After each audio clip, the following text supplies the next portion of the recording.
il peut exercer les fonctions rémunérées conférées par un organisme international dont la République démocratique du Congo est membre. C'est quand même une contradiction dans le même paragraphe.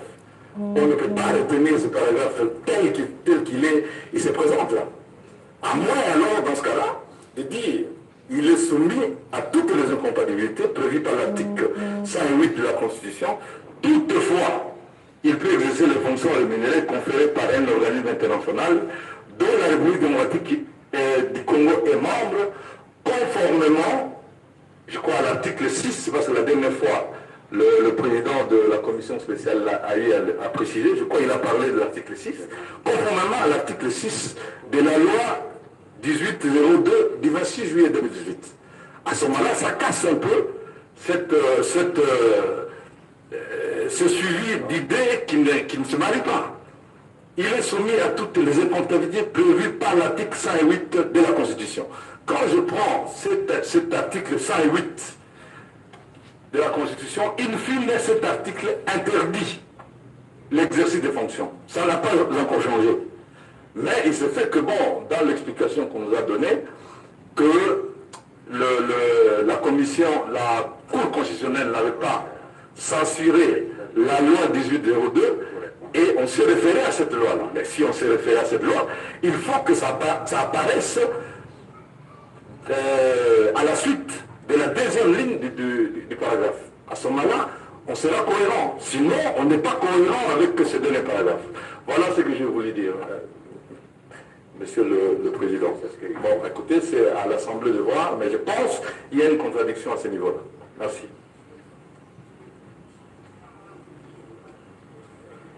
Oui, c'est pas le Muyumba a la parole.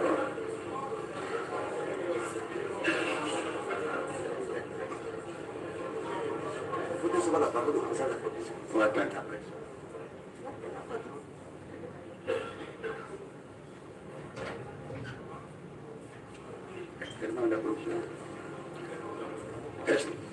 Collègue Muyumba, vous êtes membre de la commission? Non, je vous donne.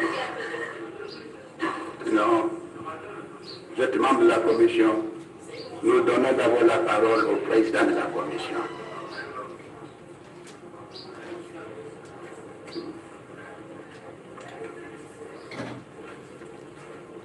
La parole est au président de la commission.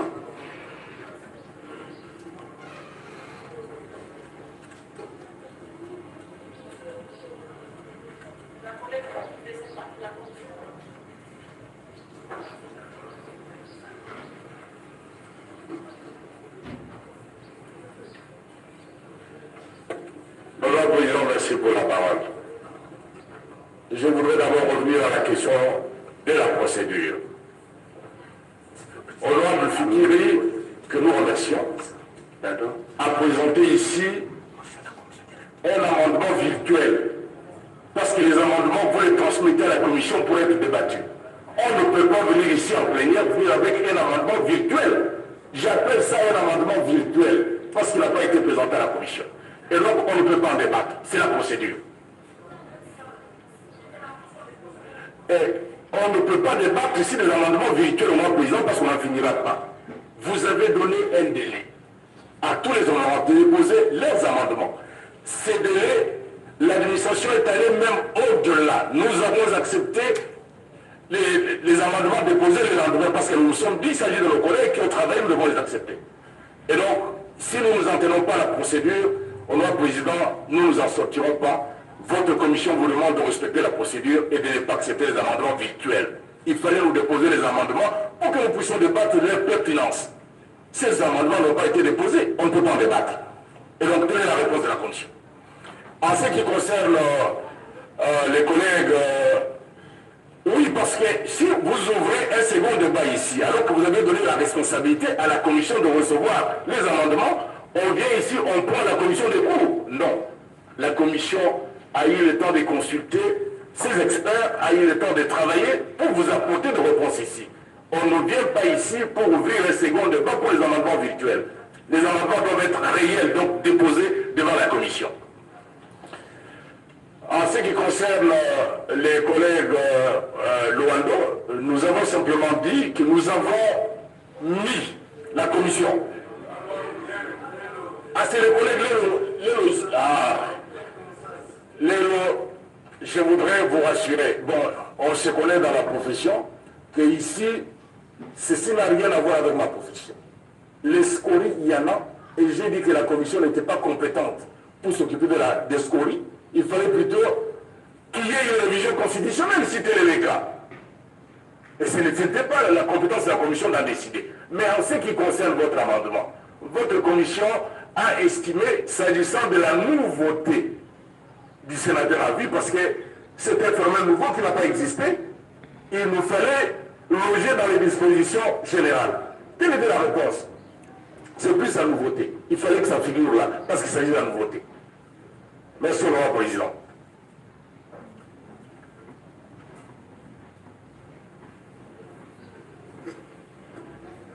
Monsieur Fikiri.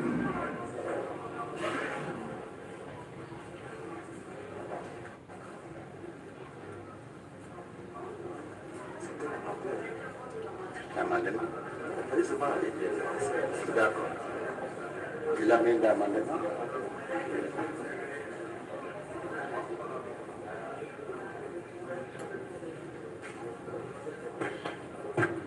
Honorable Président, c'est juste pour préciser que moi, j'ai envoyé tous mes amendements via le bureau du Sénat pour la commission. Mais je viens d'apprendre ici que, s'agissant de cet article, il n'y avait qu'un seul amendement. Écoutez, bon, si on verse l'amendement que j'ai proposé dans la virtualité, bon, écoutez, je prends acte. Mais en tout cas, moi, j'ai fait mes amendements et j'ai transmis. Merci. Bon. Chers collègues, on peut donner la parole à la commission, puis on adopte ce qu'on peut adopter.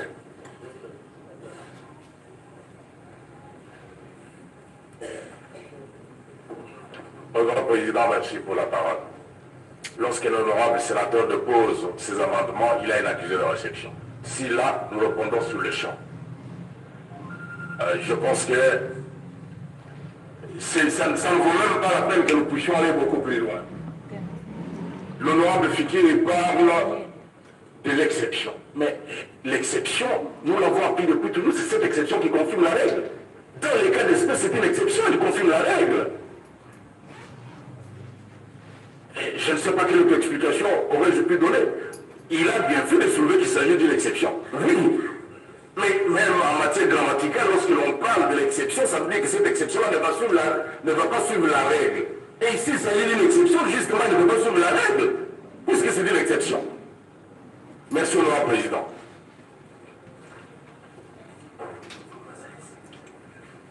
Honorable sénateur, chers collègues, pouvons-nous adopter la position de la commission?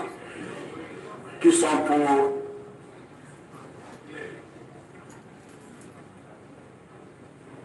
Qui sont contre? Qui s'abstiennent? La position de la commission est adoptée. Nous passons à l'article suivant.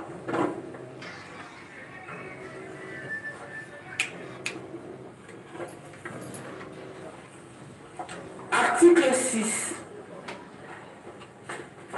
Le siège du Sénat est établi à Kinshasa, capitale de la République démocratique du Congo. Il est situé au Palais du Peuple, dans la commune de Lingala.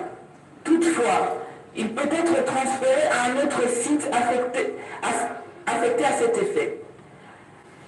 En cas de circonstances exceptionnelles empêchant le Sénat de se réunir à son siège habituel, son bureau peut décider du lieu qui abritera provisoirement ses travaux.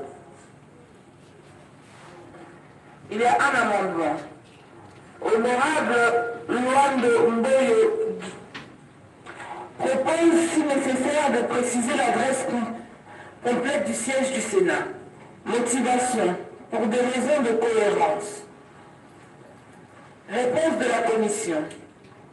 Amendement non retenu pour la même raison réservée à l'amendement de l'honorable Cap Tapia à l'article 4. Ce sera tout, Monsieur le Président. L'auteur de l'amendement peut-il avoir de quoi ajouter? Il n'est pas demandeur. En conséquence, pouvons-nous adopter l'article tel que présenté? Qui sont pour? Qui sont contre? Qui s'abstiennent? Nous passons à l'article suivant. Article 7. Le siège du Sénat comprend les bâtiments abritant les organes et les services du Sénat, la cour et les jardins situés dans son enclos. Le siège du Sénat est inviolable. Du fait de cette inviolabilité, aucune personne étrangère ne peut accéder ni se maintenir dans les locaux du Sénat, les escaliers, les ascenseurs et les couloirs qui y conduisent. La cour et les jardins sans l'autorisation du président ou de son délégué. 2. Les locaux du Sénat, leur ameublement et les autres objets qui s'y trouvent, ainsi que son charroi automobile, ne peuvent faire l'objet de réquisition, saisie ou toute autre mesure d'exécution. Il en est de même de ses comptes en banque. 3. Aucune autorité administrative, judiciaire ou militaire n'est autorisée à exercer ses prérogatives au siège du Sénat sans l'autorisation ou l'accord écrit de son président. 4. Toute manifestation à caractère privé ou partisan est interdite dans l'enclos du Sénat. 5. Nul ne peut, au siège du Sénat, se livrer à tous faits et gestes de nature à troubler l'ordre nécessaire à l'accomplissement des travaux parlementaires. 6. Sous réserve de ceux utilisés par les personnes officiellement commises aux tâches sécuritaires, nul ne peut au siège du Sénat détenir une arme à feu ou tout objet susceptible de perturber la sécurité, l'ordre et la quiétude des sénateurs et des travaux parlementaires. 7. En cas d'incendie ou de menaces graves contre la sécurité de l'État, des occupants des lieux et de la population, les forces armées, de police et de sécurité, ainsi que les services de protection civile interviennent, chacun en ce qui le concerne, en informant le président du Sénat. Sans préjudice d'autres dispositions du présent règlement intérieur, le bureau du Sénat prend toute mesure que requiert la considération due au siège du Sénat. Il y a 2 amendements. Honorable Luando Mboyo propose la reformulation du point 5 en ajoutant le groupe de mots « le comportement digne des sénateurs ». Le point 5 amendé se lit comme suit. Nul ne peut, au siège du Sénat, se livrer à tout fait contraire au comportement digne des sénateurs et aux gestes de nature à troubler l'ordre nécessaire à l'accomplissement des travaux parlementaires. Propose également la reformulation du point 6 en limitant le nombre de gardes du corps des sénateurs qui doivent accéder dans l'enceinte du Sénat à 1 pour éviter le désordre. Le point 6 reformulé est libellé comme suit. Sous réserve de celles utilisées par les personnes officiellement commises aux tâches sécuritaires, nul ne peut, au siège du Sénat, détenir une arme à feu ou tout objet susceptible de perturber la sécurité, l'ordre et la quiétude des sénateurs et des travaux parlementaires. Par conséquent, tout sénateur n'a droit qu'à un seul garde du corps dans l'enceinte du Sénat. Motivation pour éviter le désordre. Réponse de la Commission.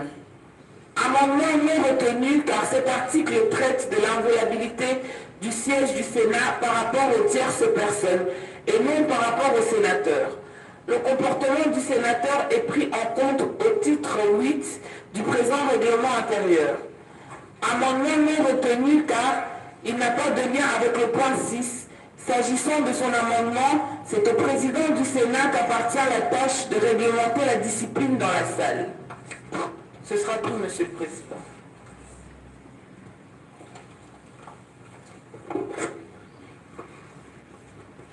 L'auteur de l'amendement demande-t-il la parole?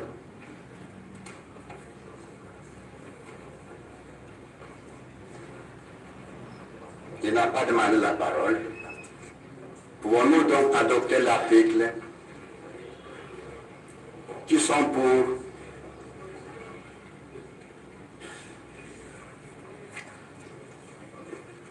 Qui sont contre? Qui s'abstiennent? L'article est adopté.